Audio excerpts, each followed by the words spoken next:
અમદાવાદમાં ક્ષત્રિય સમાજ દ્વારા પુરુષોત્તમ રૂપાલાનો વિરોધ યથાવત જોવા મળી રહ્યો છે, જેમાં હજુ ક્ષત્રિય સમાજના 1500થી વધુ લોકોએ પુરુષોત્તમ રૂપાલા વિરુદ્ધ કલેક્ટરને આવેદનપત્ર આપી રજૂઆત કરી હતી.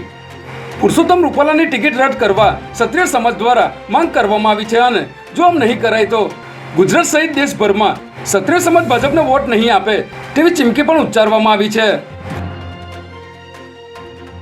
છેલ્લા ઘણા વર્ષોથી રાજ્યમાં વકીલોની હત્યા, જીવલેણ હુમલાઓ તેમજ માર મારવા સહિતની ઘટનાઓ વધી રહી છે અને તાજેતરમાં જ જામનગર બારના એડવોકેટ હારૂન પાલેજાની જાહેરમાં હત્યા કરી નાખવામાં આવી હતી. ત્યારે રાજ્યના સૌથી મોટા અમદાવાદ ક્રિમિનલ કોર્ટ બાર સહિતના બાર કાઉન્સિલ ઓફ ગુજરાતના સભ્યો દ્વારા વકીલોના રક્ષણ માટે એડવોકેટ પ્રોટેક્શન બિલ રજૂ કરવા મુખ્યમંત્રીને રજૂઆત કરવામાં આવી છે.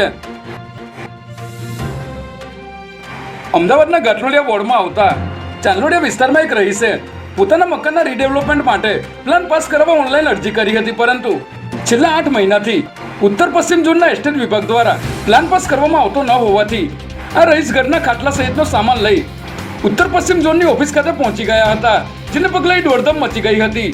જે બાદ આગામી 4 દિવસમાં તેમની સમસ્યાનું નિરાકરણ લાવવાની ખાતરી આપવામાં આવી હતી.